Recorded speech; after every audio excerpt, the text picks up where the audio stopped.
The Flower Feather Clan should be about ready to hold the new flying trials by now. Let's go check it out!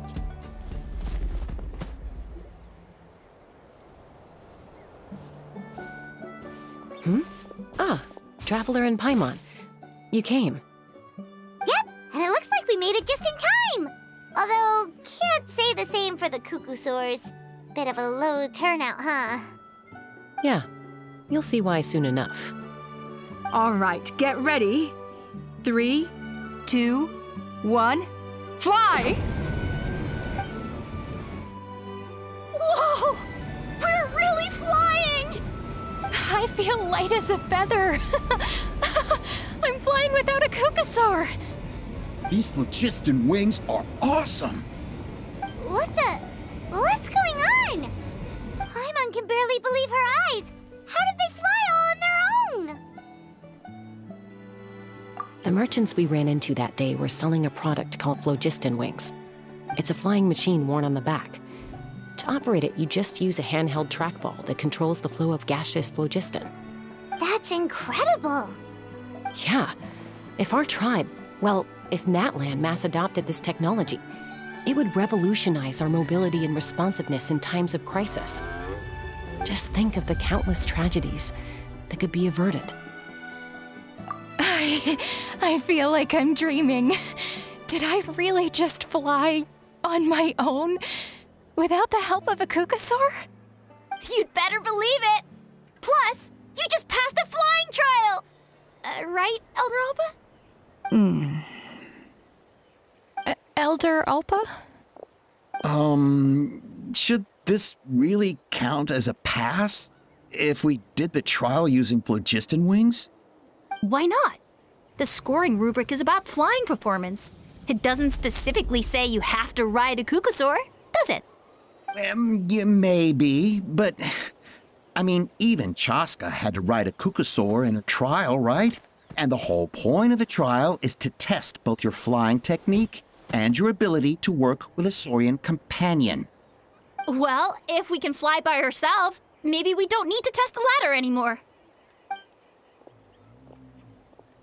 Chaska, Traveler, what are your thoughts on this new invention?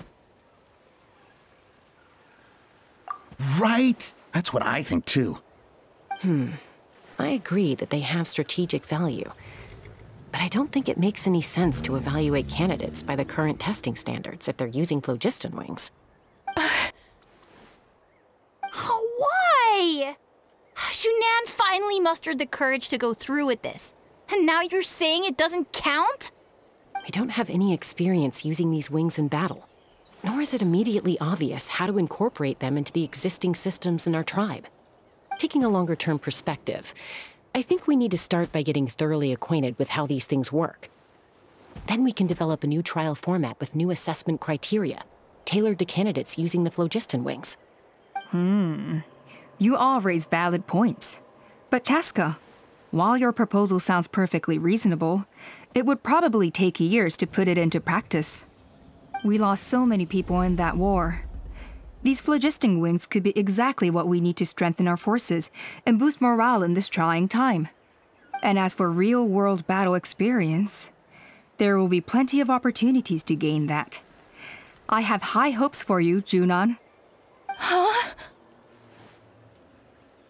Hey, stop staring into space! Say thank you! Oh, thank you. Thank you, Elder Alpa. You have nothing to thank me for. Remember, the way you got your wings back was by relying on yourself. Oh, Elder Alpa! Bad news! Cuckoosaurs are attacking the merchants again! Again? Okay, everyone, stay put while I... Huh? Chaska?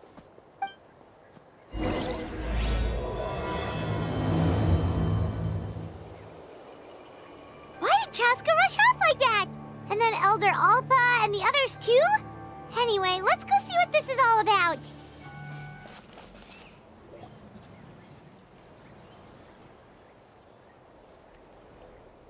Oh, it's back! It found us again! Run! Get out of here!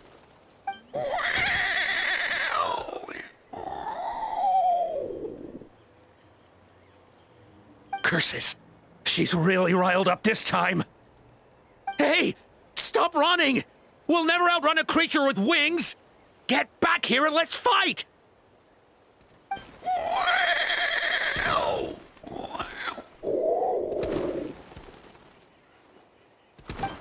Stop! All of you! Chaska! Oh, wonderful! Quick, get rid of that thing!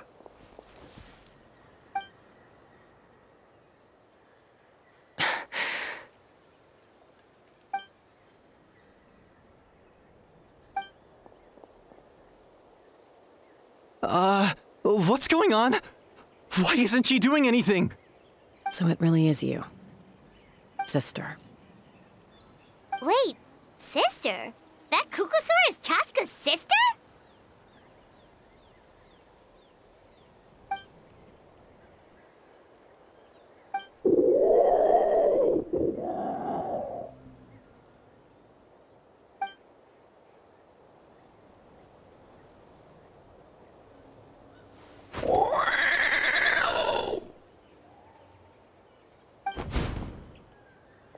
Koya, wait! Is Chaska gonna be okay? Should we go check on her? What was wrong with that Kukusaur? Why was it so aggressive? If we just let it escape back into the wild, who's to say it won't attack again?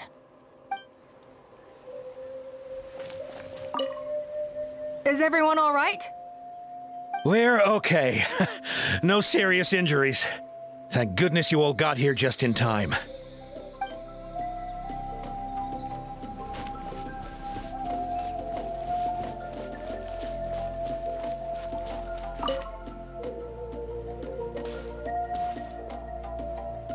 Chaska, are you okay? I'm fine. Sorry for making you worry. No point. She's an expert at hiding her tracks. Once she's shaken you off, you'll never catch up to her. At least, I always used to lose to her at hide-and-seek when we were kids. Well, yeah. You know I was raised by Kukusaurs. Anyway, she and I grew up in the nest together. Her name's Koya, and she's my big sister. We played together all the time, chasing each other through treetops or mountaintops. It felt like it would go on that way forever. Until the day I was sent back to live with the humans. Not all Kukusaurs are friendly towards people.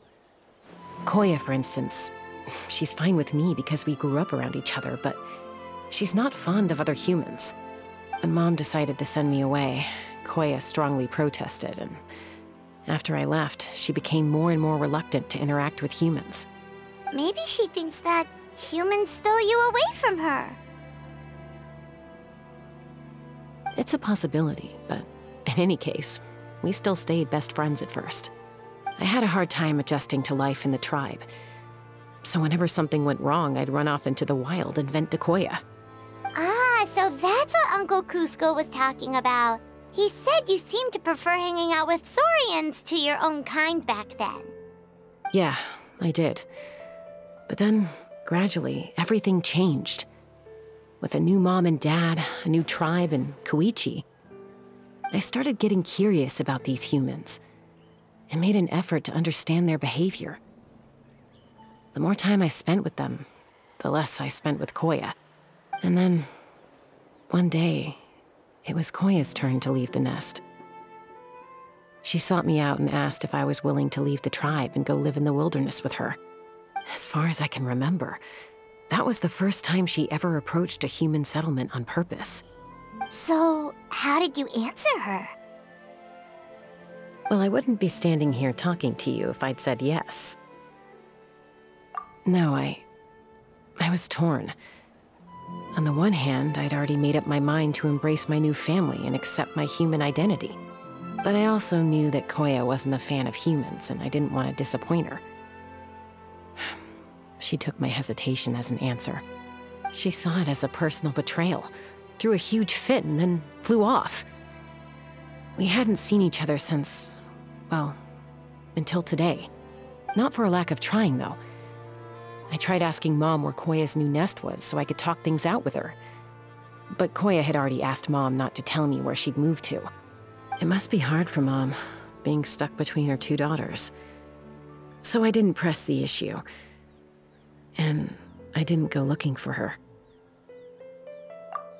If things carry on like this, I need to make sure I find her before anyone else, even if she doesn't want to see me. For now, let's bring the wounded back to the tribe, and see what Mutota and Elder Alba have in mind.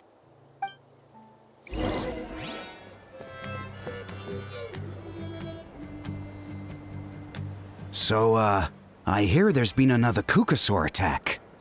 Ha! I knew it! They're wild animals, and they can't be trusted. Hey, show a little respect. The Kukasaurs are our partners. Maybe in the flying squad, but they don't give a hoot about the rest of us. Well, now that we have the phlogiston wings, do we even need the Kukasaurs anymore? Are you kidding? How are we supposed to protect our tribe without them?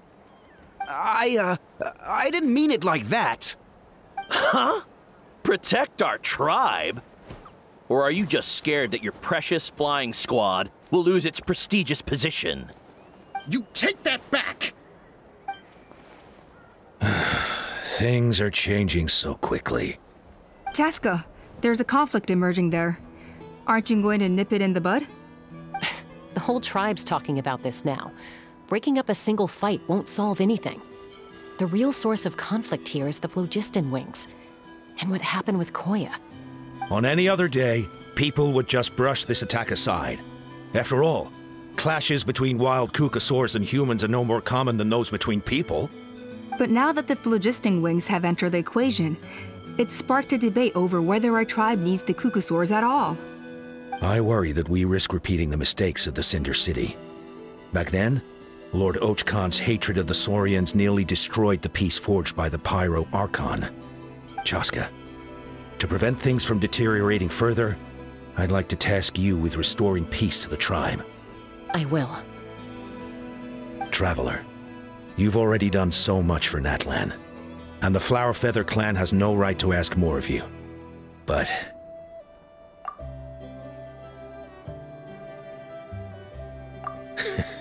looks like I was making a mountain out of a molehill. And don't forget about Paimon. Just leave this to us. This whole situation has unfolded so quickly that it's put us on a back foot. To tell the truth, it makes me a little suspicious. You think someone might have orchestrated all this? It's possible. Leave it with me. I'll look into it. Also, Chaska, could you try to keep a low profile while you're out there digging around? We don't want to give our hand away. I'll do my best. Okay, so where should we start? This all began with Koya's attacks. If we can find out what led her to do it, that should give us something to work with. Unlikely. Given how she reacted when I showed up, I don't think she's forgiven me. If you want to resolve a conflict through dialogue, sometimes you need a third-party facilitator. Let's go see my mom.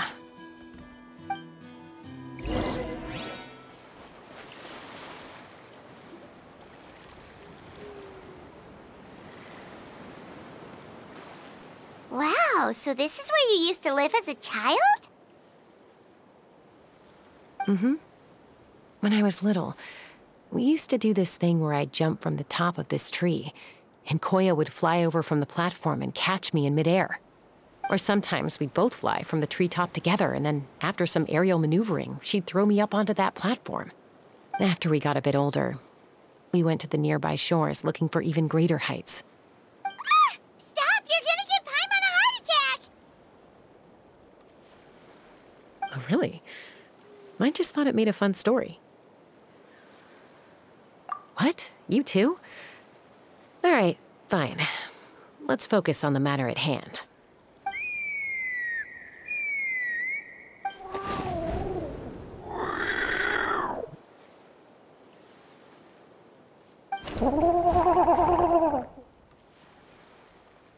Hey, Mama Bird. I'm back.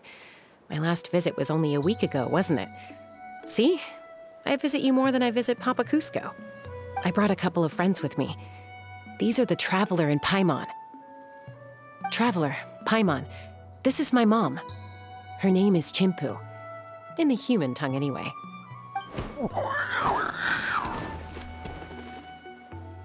Hi! No, not really.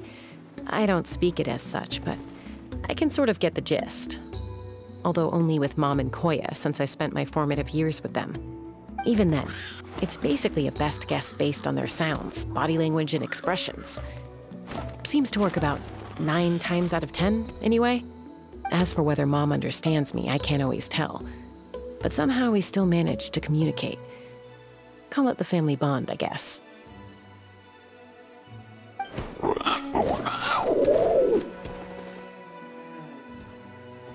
Don't worry. I'm doing well, but I think Koya might be in some trouble.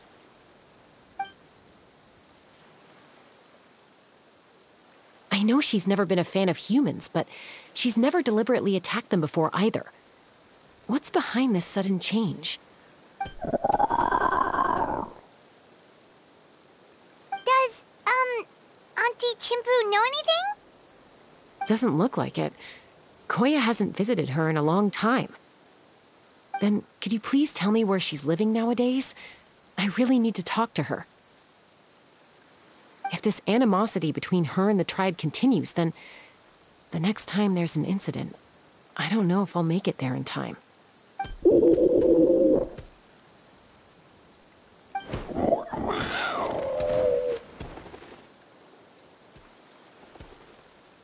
She said she'll take us there. Thank you, Mom.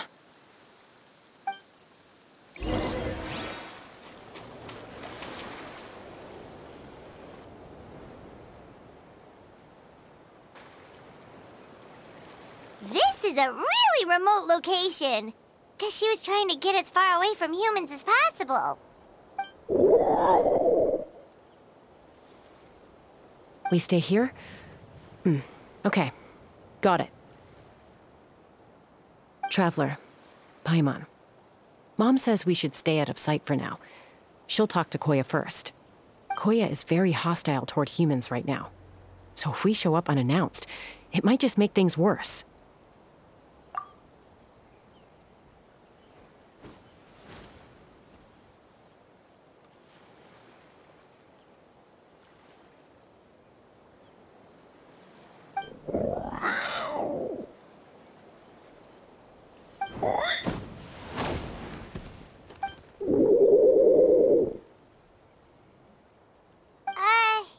Any idea what they're saying? Sounds like things are more complicated than I imagined. There's evidence in this area suggesting that Koya might have been the victim of a human attack.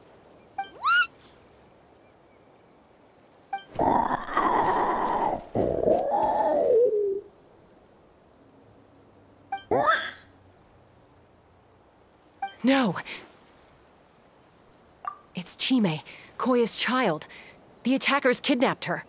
They came over the sea, under the cover of night, and they took Chime. What the heck? Who would do such a thing? I searched day and night, and finally found them.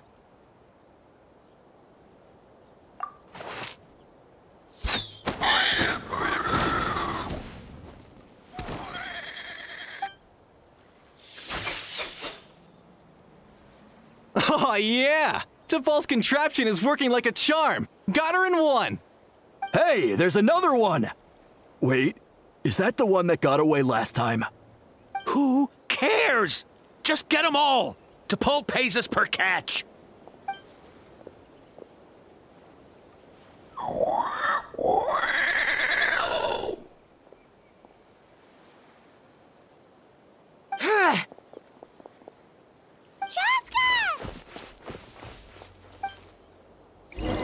Chaska?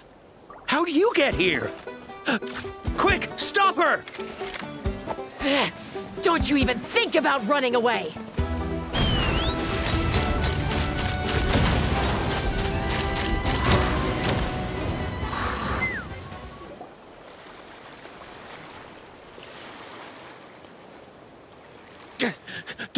don't come any closer, or I'll... Go, Phlogiston Wings! Take me out of here! Ah! Uh-oh, looks like it malfunctioned. This is bad. Mom and Koya are already injured. And if that thing explodes right next to them... Help! Elemental energy suppresses it! Please, someone! Get back!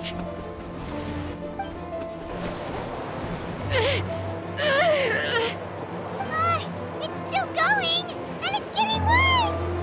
Guess we need a more permanent solution. All right then.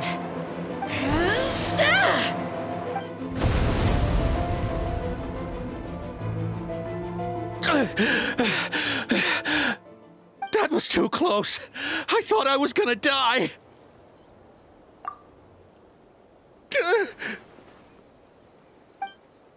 Answer us honestly. Were you the ones who attacked Koya before?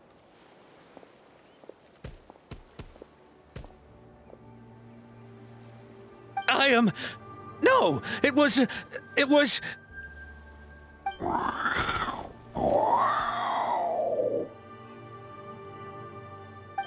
Well, she says it was you. Just tell me, who sent you here? It was T'Pol. He told us to catch all the wild Kukasaurs we can find. And he also said that this Kukasaur has become a thorn in his side, so he needs dealing with urgently. T'Pol? Huh. Sounds familiar. But where from? Well, he tends to send his orders in writing. He pretty much never communicates with us in person. When he does, he wears a mask to hide his face. And whenever we trade Kukasaurs for Phlogiston Wings, we deal with his henchmen. So you didn't even make those wings? All we did was slap some labels on them and transport them over here, to make them look like they're imported. To make it harder to trace their origins. I don't know, honest! Well, that's mighty convenient, huh? What about if I held a gun to your head? Would that change your answer? No need. I'm sorry. I'll tell you everything I know. T'Pol doesn't tell us much, but he always stresses that he wants them alive. So that gives us some clues. This is just a best guess, of course, but we suspect that the gaseous phlogiston stored in the trackballs is drawn directly from the Kukasaurs. What?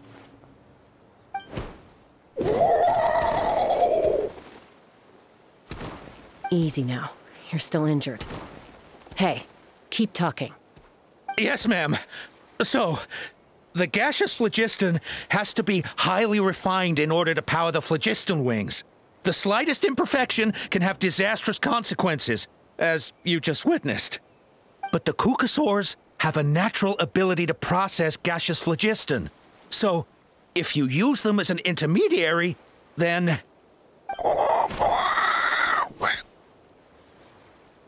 That's enough. So the Kukasaurs you took, where are they now?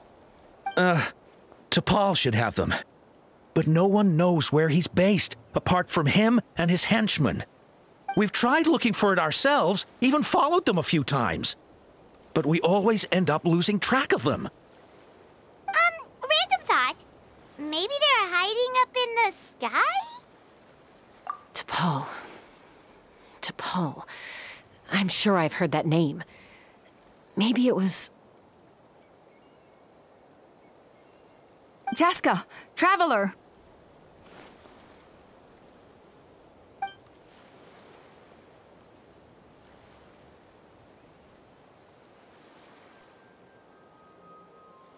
That voice! It's Alpa!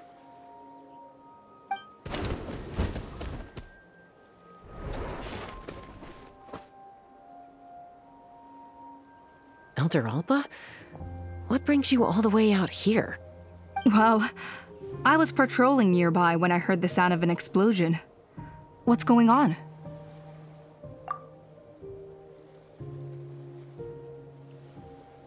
I don't believe it. Elder Alba, does the name T'Pol ring a bell to you? I feel like I've seen it written down before. Maybe in a list of candidates for the flying trials? Huh? So he's a member of your tribe then? No. If he was a member of the Flower Feather clan, I'd definitely know him.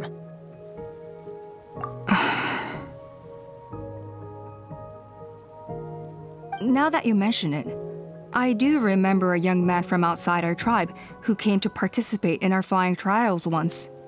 You were away on a mission at the time, which is probably why you don't remember him.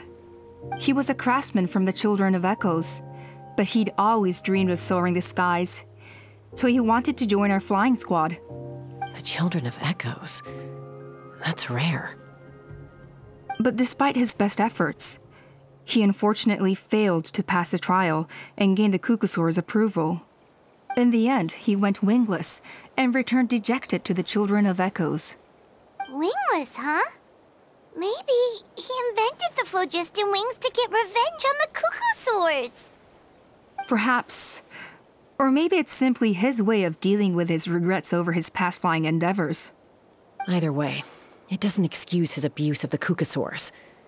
I'm gonna take these guys back and expose the truth to the tribe. It's time for this conflict to end. Easy, Chaska. Remember what I said about keeping a low profile? The ringleader still hasn't shown himself, and this man's allegation about powering the phlogiston wings with Kukusaurs is only speculation. Bringing these men to the tribe now won't win over any current supporters of the phlogiston wings. In fact, it may even escalate the conflict further. After all, many are mistrustful of the Kukusaurs after recent events. Is that why T'Pol waited until now to try to capture my sister? I don't know.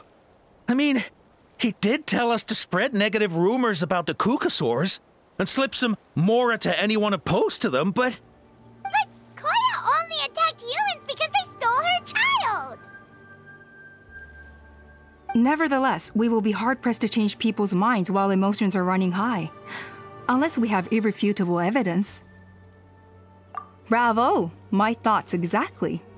In the meantime, leave these men with me. I'll escort them back to the tribe. I'll take the other members of their crew into custody too. They won't get another chance to stir up trouble. Fair enough. I guess finding T'Pol is gonna be the key to resolving this conflict. Let's hope the Children of Echoes have some info on him.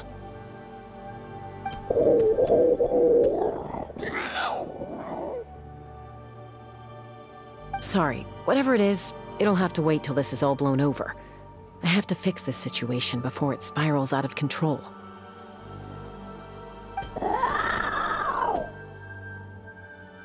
Mom, sis, rest up and get well soon.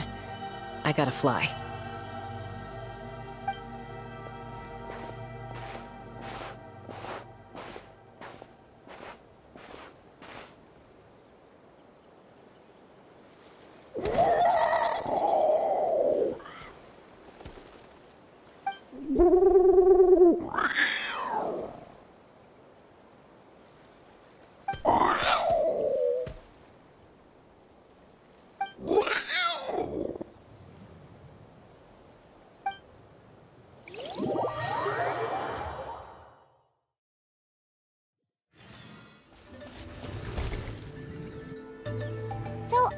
Says that T'Pol's from the Children of Echoes. But how do we track him down? Just ask around until we find him? Let's start by talking to someone we know. It'll be faster that way.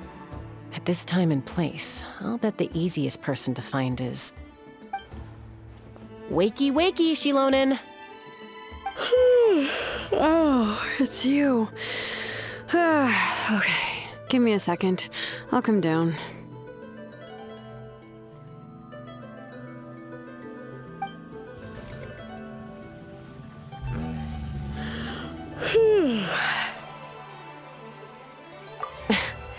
I climb trees to fly further and see farther. I don't usually stop for a nap. Well, we're not all like you. Always full of energy, even after flying around all day. Yeah. So, you've come all this way and interrupted my precious nap time. Might I inquire as to, why? I'm sorry, Shilonen, but it couldn't wait. Does the name T'Pol mean anything to you? He's a craftsman, apparently. Huh. T'Pol. Yeah, that rings a bell. I think that's Puma's child. Nope, I'm afraid you're a few years too late. Why are you looking for him?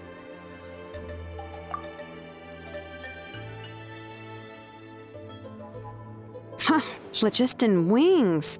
Wow, okay. The kid actually pulled it off. Well, looks like, no more rest for me today. Pulled it off? You mean he's tried making something like this before? Yeah, he started trying to build a flying machine right after he got back from the Flower Feather clan. So right after he went wingless, then. Was this flying machine anything like the gun you made me? You mean your gun that's harder to tame than the proudest Kukasaur?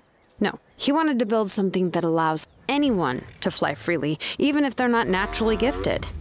But he never got very far back then, though. Blew up his workshop a few times and barely made it out alive. I never really kept up with him after that.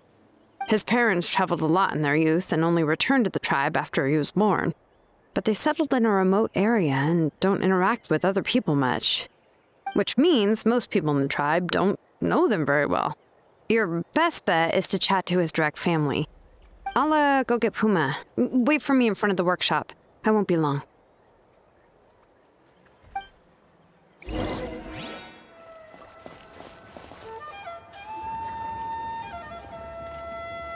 I'm back. Allow me to introduce T'Pol's mother, Puma. Hello, we're... Oh, save the pleasantries. I don't want to spend any longer talking about that boy than I have to. Huh? I disowned him long ago. He is no child of mine. All he cared about was his pipe dream of reaching the sky. Oh, we tried to talk sense into him, but he was obsessed. And then when he left us, he spouted some nonsense about building a workshop in the sky to avoid the constant criticism of us ground dwellers. He left his notebook behind. Whatever questions you have, you can look for them in there. I am done talking about him. He's no son of mine. He never called me Mom anyhow.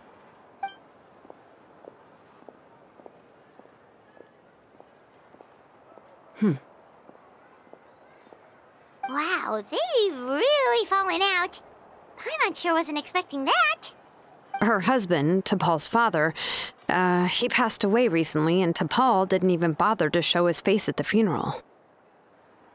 If you ask me, that was probably the final straw for Puma. I'll go keep her company. If there's anything else you need, just come and find me. Thank you. Okay, so this notebook is the only lead we got now, right? What's in there?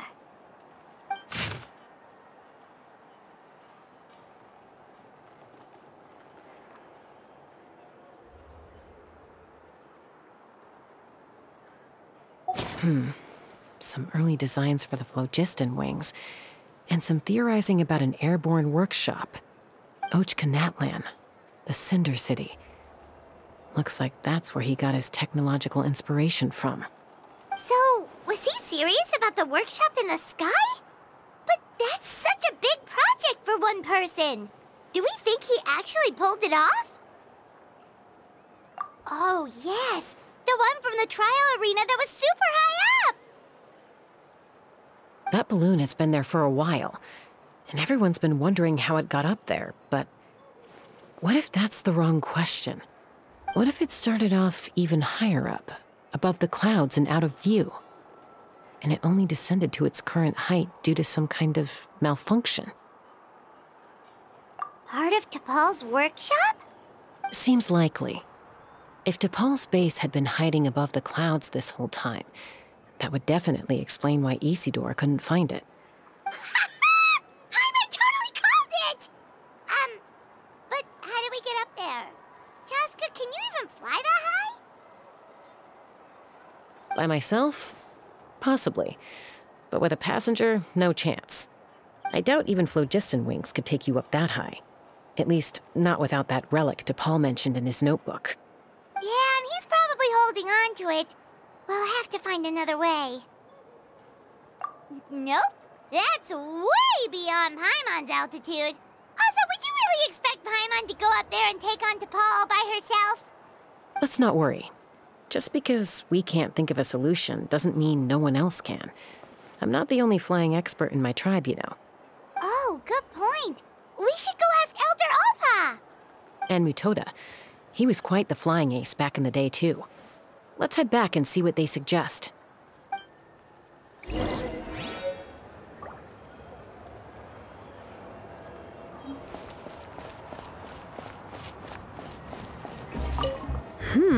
How's the sleuthing going? Hanging in there. She seems to have calmed down now. I'll check in with her again later. I think something about handing you that notebook meant she was finally able to let go of a few things, so maybe this was for the best. Going a step too far. Although I get where they're coming from, isn't bad-mouthing the Kukasaurs going a step too far? But without the phlogiston wings, I'll never make it. If you're so tough, why don't you take off my mask and see for No more yourself? Kukasaurs. We want phlogiston wings. No more Kukasaurs. We want phlogiston wings. Have you gone mad? The Kukasaurs are our partners!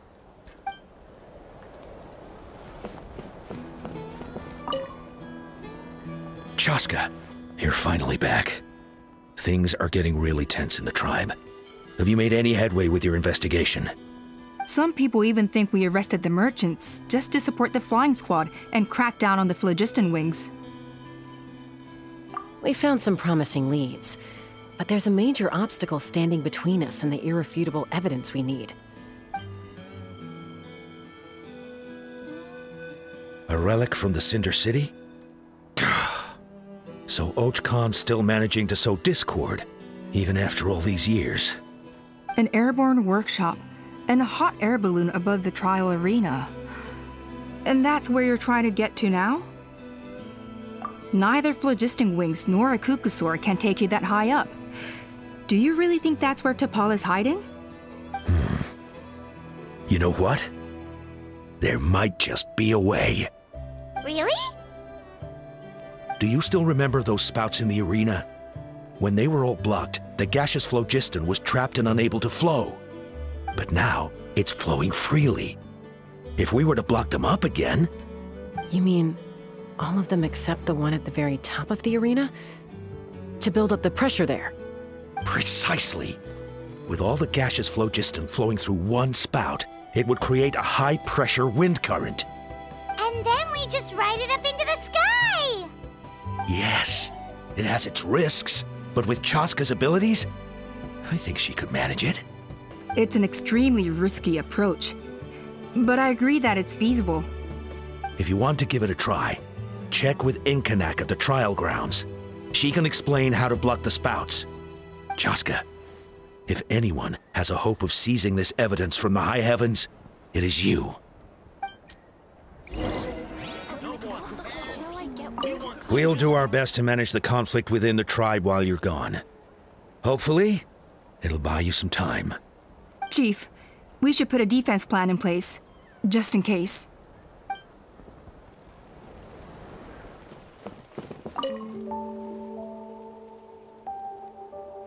Goodness me, that is a very bold idea. Maybe so, but we have to act fast. What's the quickest way for us to block off the spouts? From a technical perspective, I'd have to advise taking some measurements and carefully planning this out first. But I'm guessing that's not what you want to hear. Then we'll have to take the rough and ready approach. See the solid phlogiston over there? Our prior inspections revealed that some kind of stable structure has formed inside, making it highly damage resistant. It's not without its weak points, but unless they're all struck at the same time, the structural integrity won't be threatened. So, what happens if we do strike them all at once? It'll collapse. Okay, I see where you're going with this. Yeah, you got it. As long as you hit all the weak spots at once from the right angle, the solid phlogiston will fall right on top of the spout and block it up. You're right about rough and ready. Sounds like my kind of plan.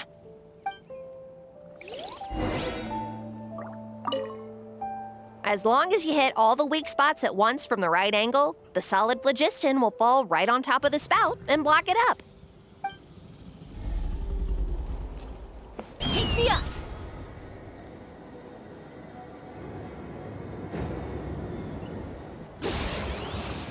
Look! There's a chunk of solid phlogiston right over that spout!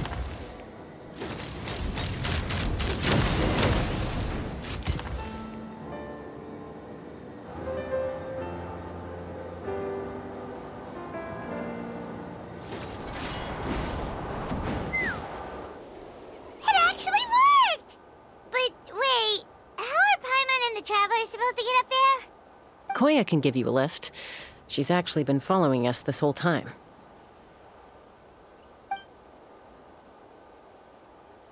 Wow, Paimon didn't notice at all. Well, probably because she didn't want to get too close to humans. Or maybe just me. But right now, we need her power.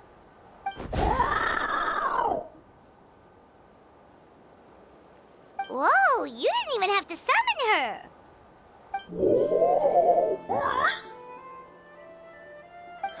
Yes, up there. That's probably where Chime is. All right, let's go have a little talk with this T'Pol.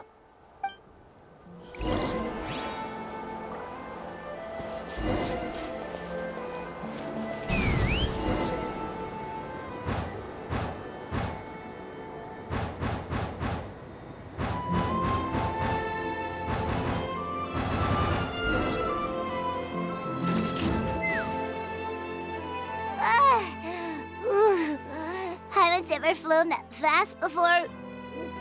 She feels so ready to throw up. Aha. Just as I thought.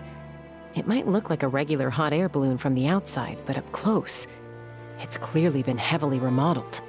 And sure enough, it only descended below the cloud line because the custom-built machinery malfunctioned. I should be able to figure it out with T'Pol's notebook. Thankfully, I know a little DIY from fixing up my guns when they're having issues.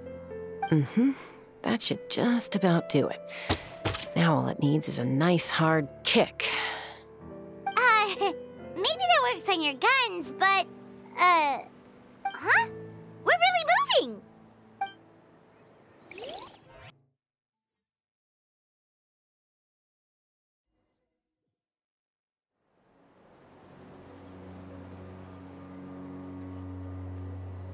Here it is! The workshop in the sky! Oh, you gotta see it to believe it. Makes you wonder why T'Pol even bothers with phlogiston wings when he has tech like this. Well, according to the notebook, the platform beneath us runs on components from the Cinder City. Those can't be mass-produced. Also, I have some doubts about its mobility after seeing how it moved just now. For someone like T'Pol who dreams of flying freely, this definitely doesn't cut it. But if he's got that relic, he should be able to make a set of prototype wings for himself, right? Why bother making a whole flying workshop so he can mass-produce them? But this doesn't add up. If he's already achieved the power of flight, then he must have bigger dreams we don't know about. But what? With any luck, we'll find the answers in his workshop.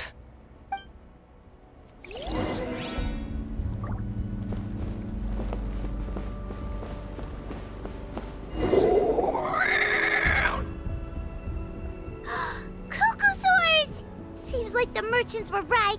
T'Pol's using them for his own ends. I'll bet that mechanism on top of the cage opens the door. Let me give it a try.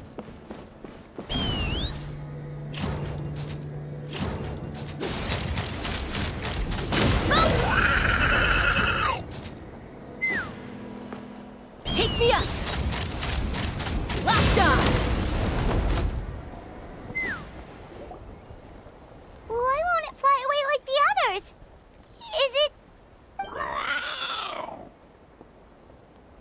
She's still breathing, but barely. By the looks of it, T'Pol was using these cages to extract phlogiston from the Kukasaurs.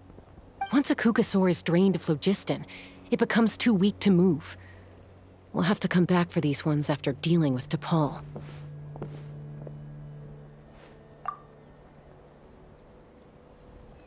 Let me see. Looks like a record of his phlogiston research. Log number 330. With the support of... I was finally able to launch the airborne workshop.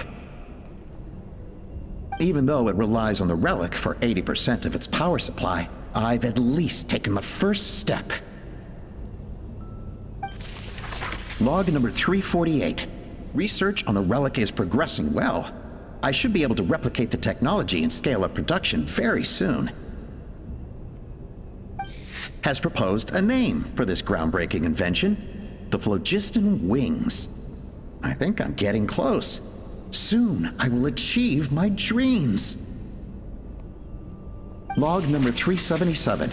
Encountered some issues with the new smaller model phlogiston wings. The gaseous phlogiston showed some volatility during the refinement process. Thinks we should proceed at a more cautious pace with the refinement experiments. But after so many past failures, I have to prove that I will succeed this time. Log number 114. Ran an experiment using Kukasaurs to refine gaseous phlogiston. It was a success. Log number 117. I have started recruiting merchants and hunters to capture wild Kukasaurs. Log number 121. Major breakthrough in the efficiency of phlogiston yield. Huh? So many parts have been crossed out! Yeah, probably the contact he alluded to in his other notebook. Guess he has a benefactor. Did anyone else notice how the numbering system in this notebook suddenly changed halfway through? We haven't got time for textual analysis, I'm afraid. Grab the notebook and let's press on. Huh. Never seen one of these before. Looks like this was built with the Cinder City components, too. You're not thinking of giving it a nice hard kick, are you? Bullseye! Whoa! What's that mechanism doing? It's asking for a nice hard kick where it hurts. Aim for the weak spot. What are they doing here? It's T'Pol's henchmen. He must have brought them here using the relic and his prototype wings. Watch out!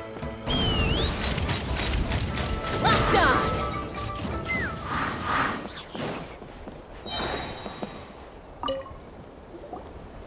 Hey, look here! More of T'Pol's notes!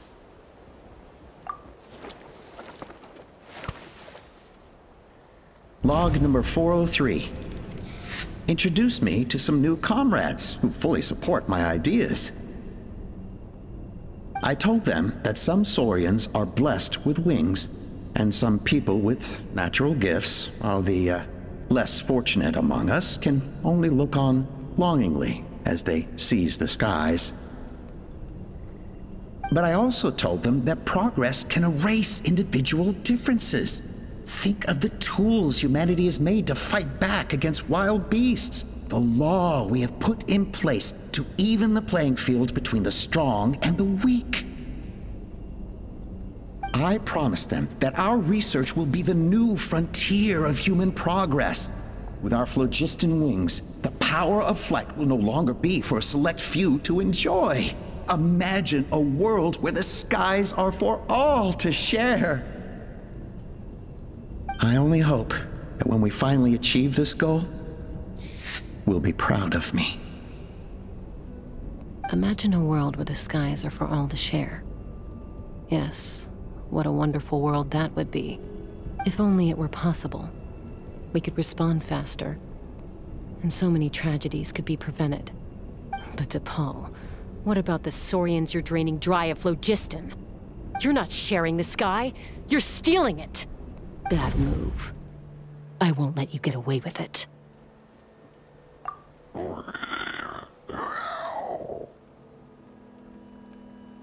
I'm fine. Let's keep moving. I don't think we'll find anything else here.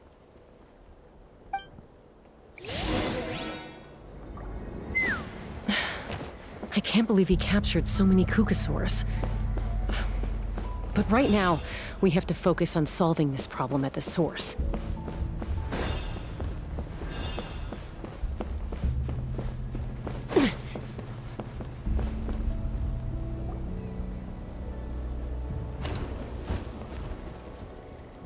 Looks like we've reached the center of the workshop.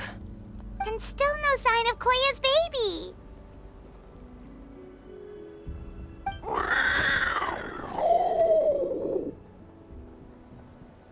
Let's search this area for now. If we still can't find Chime, we'll double back.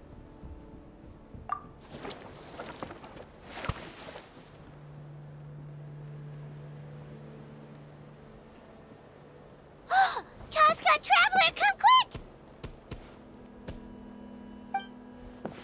What is it? Did you find Chime? Not yet, but look! It's another one of T'Pol's notebooks! All right.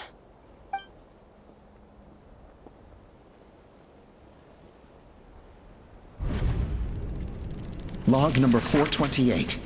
We decided to restart the experiments on phlogiston refinement, but without telling. This is the final obstacle to the success of the Phlogiston Wings project. We cannot fall at the last hurdle. Log number 436. Earlier today, suggested using Kukasaurs as an intermediary to extract refined phlogiston. It's certainly feasible, but... Anyway, as long as our secret experiment succeeds, I'm sure won't bring it up again. Log number 443. We will conduct the experiment tomorrow. Birthday is coming up, so hopefully we'll have a birthday surprise for her. Log number 444. Huh? Why is this log empty? I guess whoever wrote down the log number was prevented from recording the results.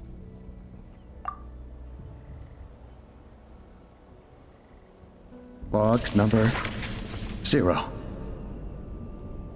We lost many comrades in the accident.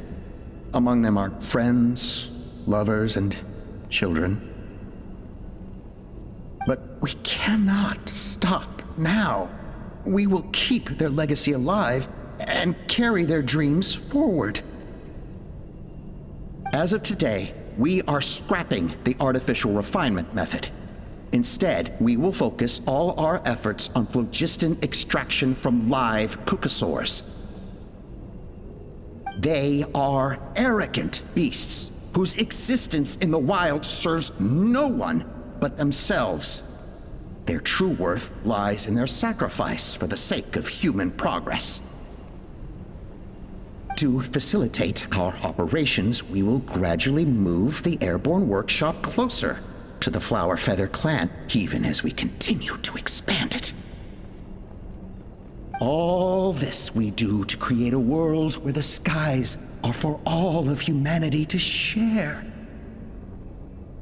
All this we do to make T'Pol's dream a reality. Given the way this is written, not to mention the fact that the numbering has started over from 0, it kinda sounds like this is someone new. Does that mean that T'Pol's already... There's also a letter tucked in the end of the notebook. It's from Puma.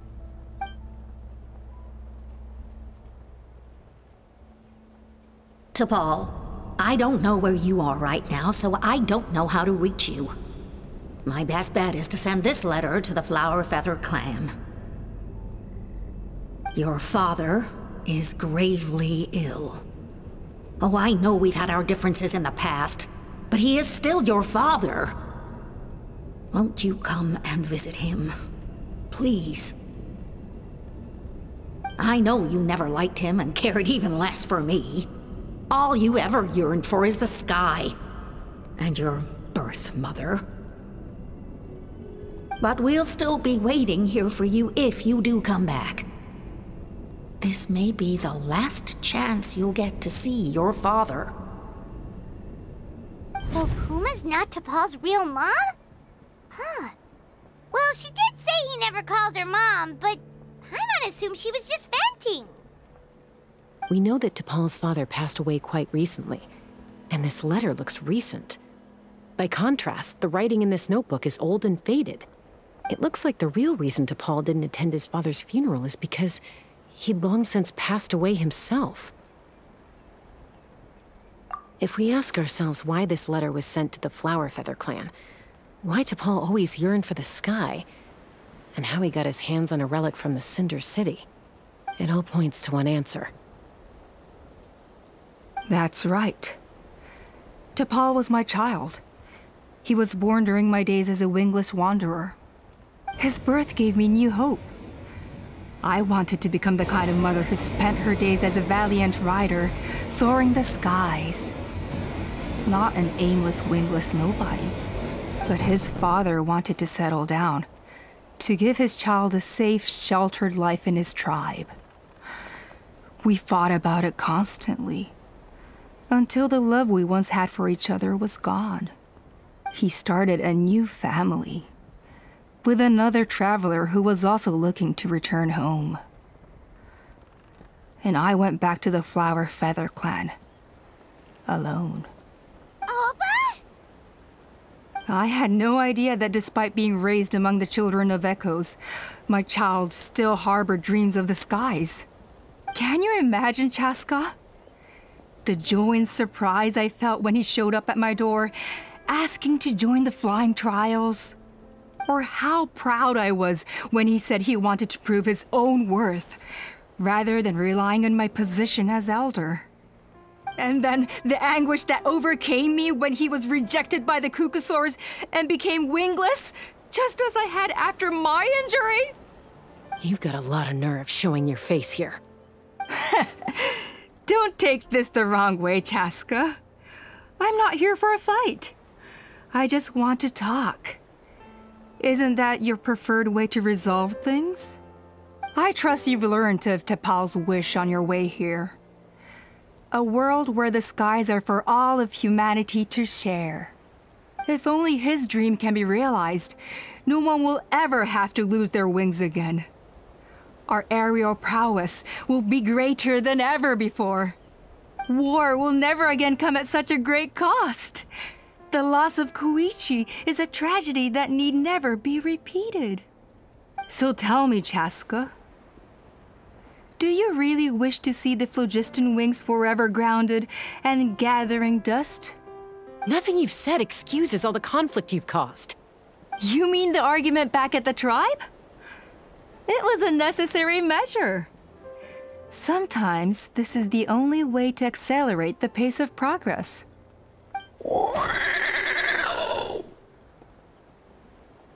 Is a mother harming her children when she coaxes them into swallowing a bitter pill? Of course not. It is a brief moment of suffering for the greater good, and the child would come to understand this in due course. The phlogiston wings are that bitter pill. We will never progress as a tribe if we cling to the scraps the Kukasaurs offer us. Once the people have embraced the phlogiston wings, they will never look back. Even if they learn how the refined phlogiston is sourced. They will convince themselves that the sacrifice of a few Kukasaurs is a small price to pay for our dominion over the skies. But this I had not anticipated. I barely had the chance to introduce the phlogiston wings to the tribe before you found this place. Your plan was hardly foolproof. Yet, it can still be salvaged. Chaska, traveler, you are the hope of humanity. I'm sure you have your doubts about my methods, but know that my love for humanity and for Natlan is genuine. You know me, Chaska. And you know that I've always treated everyone in the Flower Feather clan as my own children, as fellow humans. Surely you can understand my perspective. Ulpa, Natlan doesn't belong to humans alone.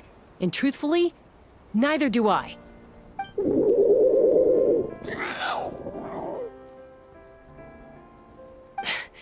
How many times has the Abyss invaded Natlan now?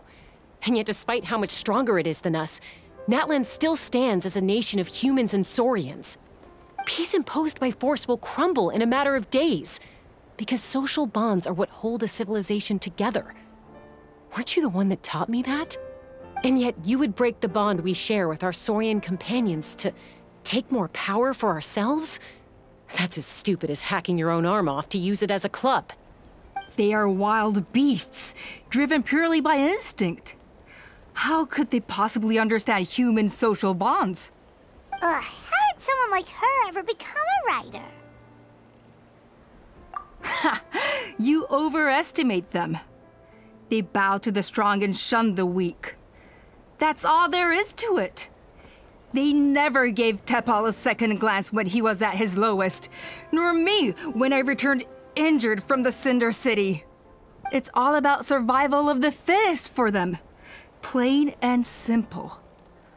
They obeyed me once I proved myself stronger than them, but the moment it serves them better, they'll abandon me in a heartbeat. You're wrong, Ulpa. They only reject the wingless because they don't want to fly anyone to their death. Chaska, I will promise you this. Only the unruliest wild Kukusaurs will be used for phlogiston extraction. The ones who have nothing else to offer to humanity. Well, that's too bad, because I know a few unruly wild Kukusaurs who don't think that idea is gonna fly. Namely my mom, my sister, and me. And the others? To us, they're friends, family, even children. So if you want to put any of them in one of your cages, you're gonna have to go through us. Is that right? I knew you might be difficult to convince. Maybe this will change your mind.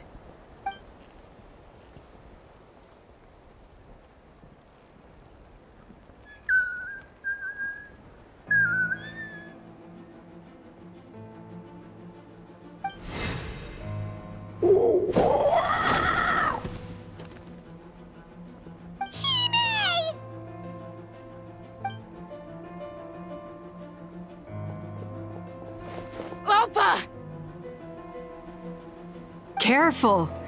Don't make any rash decisions. Unless you want to see her suffer. Oh no, that's one of the extraction cages! I told my subordinates to take control of the tribe while I was away. Luckily for them, our strongest warrior and our most powerful ally aren't there to stop it. Take control? What are you planning to do with Mutota and his supporters? Merely accelerate their inevitable downfall. They cannot stand in the way of progress forever. It is not the move I wish to make, but I'm afraid you and your friends force my hand. And since you insist on imposing me too, I have no choice but to keep you here until the dust has settled. So that's what you meant by I just want to talk. You never intended to negotiate. You just wanted to stall us. No, Chaska. I genuinely hoped I could win you over. You are the strongest warriors we have. Put down your weapons, and I promise you that no harm will come to this young Saurian. I just need you to stay here for the next couple of weeks or so, while my people consolidate their power. Then, I will give her back to you, and you'll be free to leave. As long as the majority supports our vision, even the Pyro Archon cannot meddle in our internal affairs. Your vision is deranged, and the Flower Feather Clan will never support it. You sure about that? Then wait here and see. Time will tell. What do we do? Even if the whole tribe fights back, Mutota's in grave danger! Stop delaying the inevitable! Drop your weapons and get into the cages, now! She's still holding Chime hostage. Is there really no other way?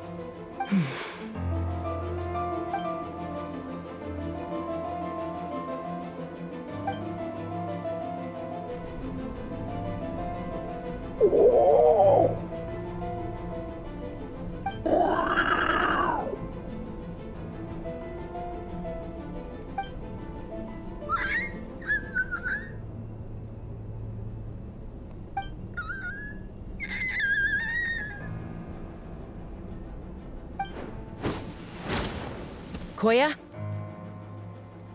Huh? What are you yapping about? Stand down. Drop your weapons, now! This instant!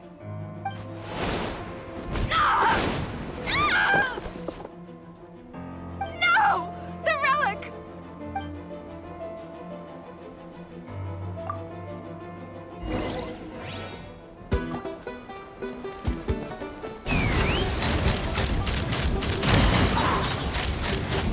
Give up, Alpa. We're negotiating my way out. And this ain't your strong suit. Shut up. Just shut up! No! Help! Anybody? Let's fly. Open fire! Hey, something's up with this relic! Open fire!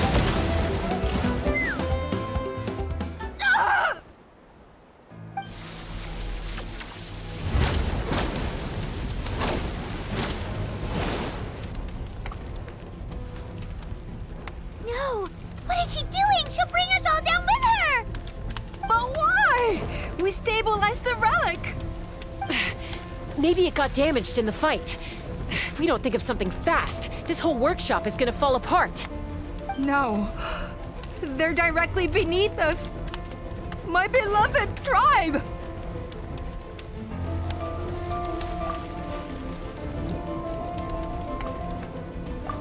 Okay,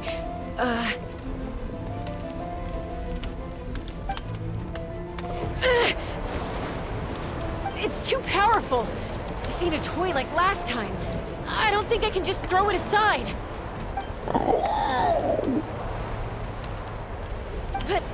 But we need to get it far away before it explodes. Then the tribe will be safe, and so will this workshop. Koya, remember when we were kids? Come on, let's take this thing high up into the sky.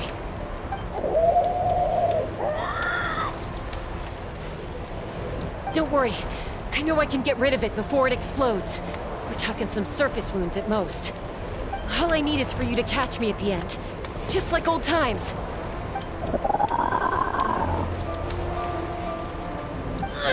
I can't hold it back anymore. We have to go. Don't be insane! Alpa! What are you... You're a fool, Chaska! Why would you choose such a risky solution? We cannot entrust the safety of our tribe to this wild Saurian! I'm the fool! You really think you can stand a better chance than me? Sure, it may be asking too much for an ex-wingless to escape the blast radius in time. But I can fly it a safe distance away, even if it's the last thing I do.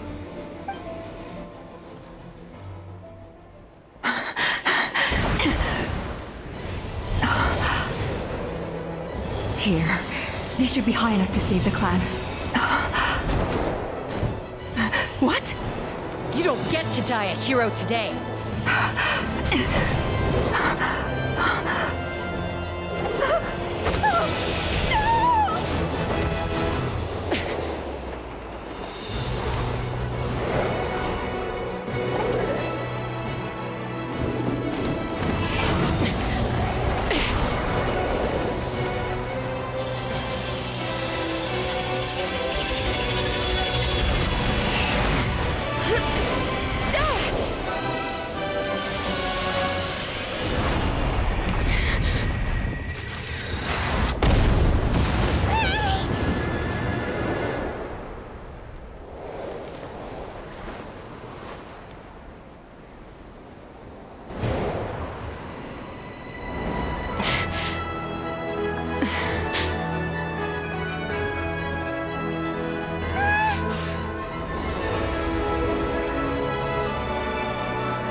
Koya, are you hurt? Let me take a look at you.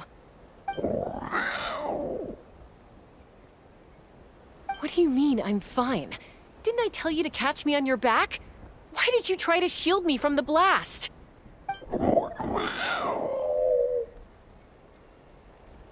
Accident? Yeah, right. Seriously, you're as stubborn as ever. Chaska! Koya! How are things looking here?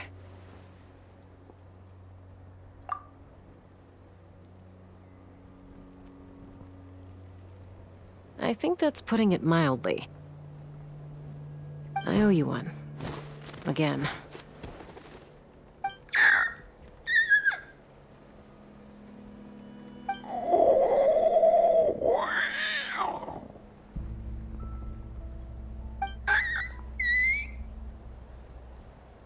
Oh, but be honest.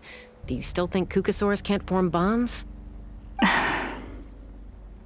Mom, I'll figure out the refinement problem.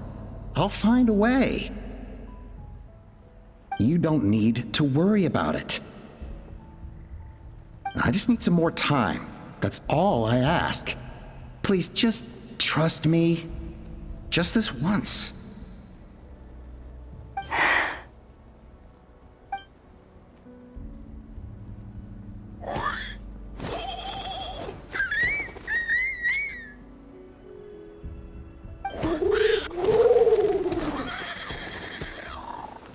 The Flower Feather Clan yield to the strong. And it's up to the winners to define what strength means. So it looks like it's my turn to yield.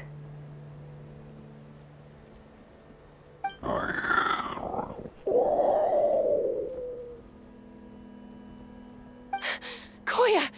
Koya!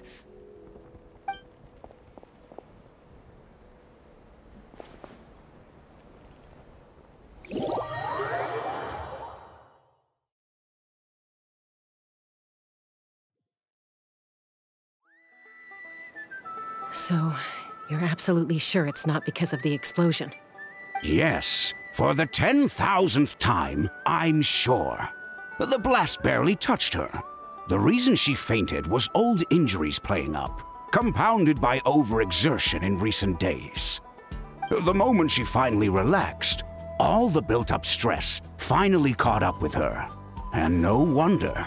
Honestly, she's just like you. Anyway, now you know how we feel when you go off risking life and limb. Your mother and I would both appreciate it if you lived less dangerously. You know she wrote to me from the Masters of the Night Wind, just to scold me for not doing enough to keep an eye on you.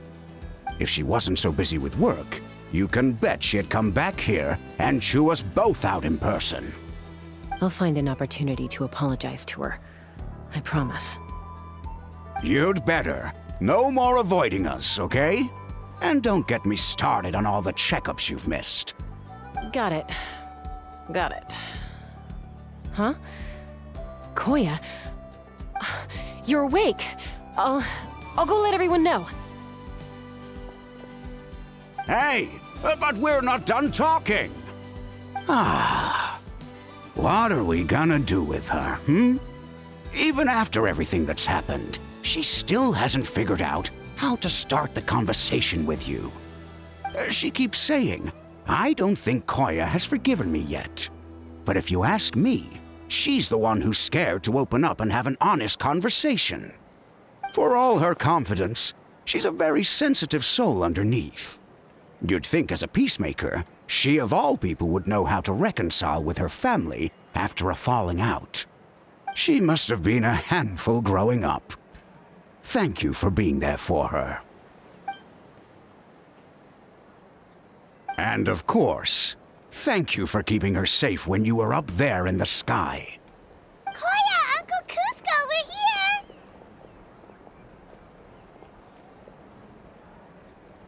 Ha! I was just telling her that she's not to go chasing danger with Chaska ever again. Cusco, I understand how you must feel. But it's all thanks to Koya and Chaska's efforts that the airborne workshop didn't come crashing down on our heads. Oh, Paimon almost forgot to ask. They didn't hurt you while we were gone, did they? Thankfully, when her co-conspirators tried to arrest me, I was out coaching Koyer and Junan. The two of them were a huge help. They took care of things while I went around rallying the resistance. So, in the end, Alpa's would-be revolt didn't really get off the ground. And as it turns out, not all of the Wingless want to see our dear Saurian friends replaced with phlogiston-powered gizmos. I'm so sorry you got mixed up in this, by the way. We should have caught on to Alpa's scheme sooner. We could have saved so many Kukasaurs from getting hurt.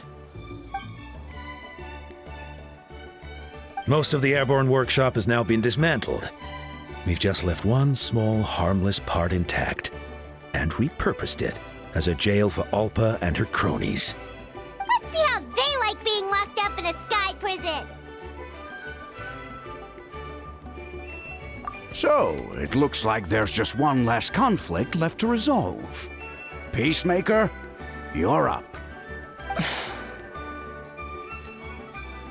I said I had to wait until things had blown over, didn't I? And now they have. But I still have no idea what to say. Koya, I just want to say, I'm sorry for how things went down back then.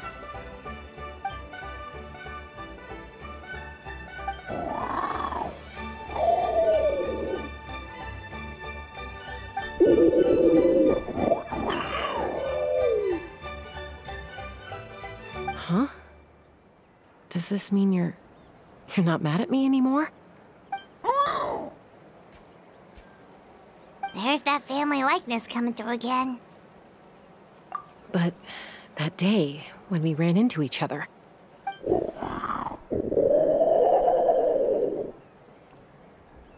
Huh? So then, when did you finally make your peace with it?